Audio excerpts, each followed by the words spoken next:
What is Docker? Docker is a tool designed to make it easier to create, deploy, and run applications by using containers. Containers are isolated small environments which include all dependencies, libraries and other required packages.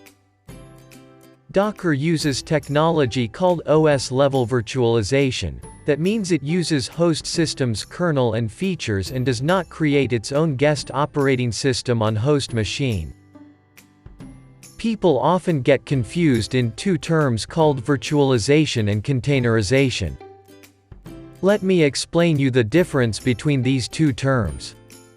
Virtualization enables you to run multiple operating systems on the hardware of a single physical server, while containerization enables you to deploy multiple applications using the same operating system on a single virtual machine or server.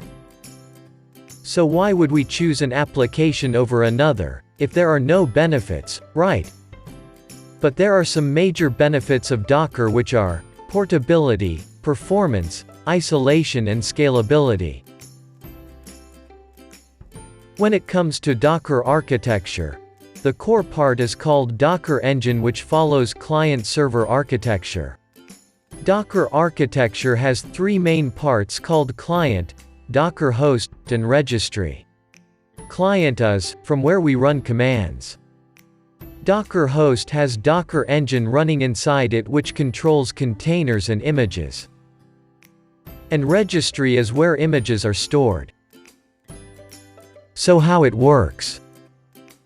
When we run a command from a client, it goes to Docker daemon, then the Docker daemon performs an action. For example, suppose we execute docker run Ubuntu command from a client.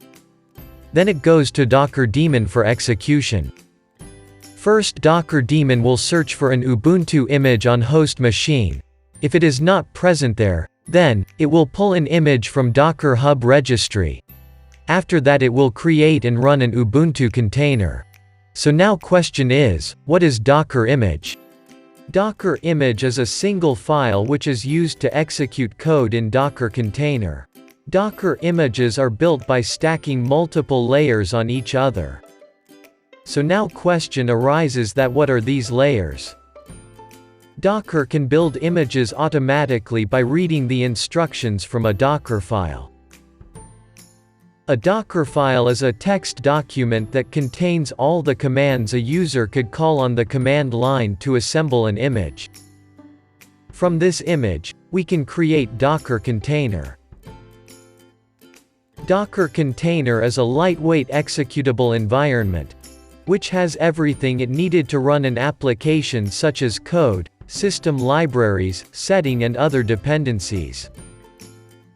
We can run multiple Docker containers on single machine or server.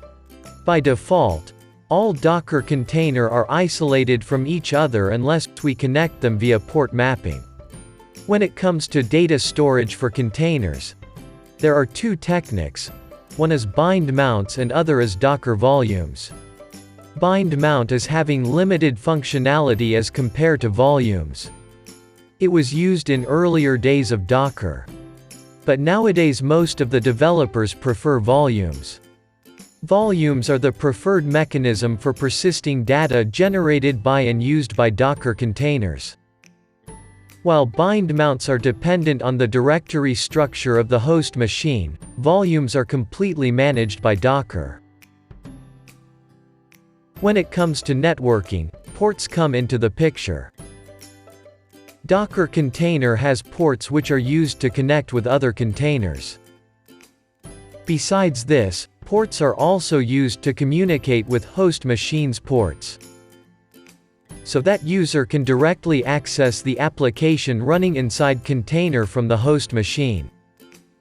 So guys, that's it for Docker. Hope you like the video.